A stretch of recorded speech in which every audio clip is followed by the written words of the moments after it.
After serving 4 years in high security federal prisons, I was sent to a federal prison camp, which is low security.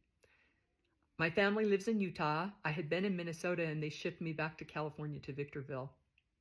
I loved the sun. I was happy when I got there. And the counselor called me in and she said, "Hey, Louder, you've done every program. You're ready to go home. We're going to send you home on May 9th. It's a few months early. You'll get some halfway house time. That'll allow you to connect with your family." And man, was I excited. I think she called me in probably in March or April. So I was writing letters home telling my family I'm coming home. And my son was graduating high school and I hadn't been there for his high school year. So I was so ready to go home. And then on May 7th, they called me in. So 2 days before I was supposed to leave.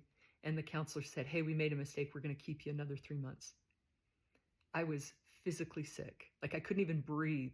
I remember looking at her and going, and she's like, and I already know because I've been in prison long enough to know it's not going to change anything. I went out and I called my husband and I said, "Chad, they're going to keep me." And he's like, "Oh no." Like we were both just sick about it. And I remember going over to the chapel every morning and just crying. I was like, "Please, I did everything. I want to go home. Please. It's a righteous desire, you know?" And a couple of days later, I was sitting out in the rec yard with the girl and she goes, "Man, they did you dirty. If they do me like that." And right then I looked at her and I said, "Oh no, I am not a victim to anything. I worked too hard. I am leaving prison happy, joyous, and free, no matter what."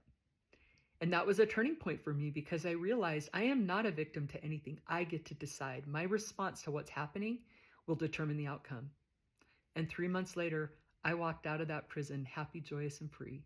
And my husband was waiting for me with flowers.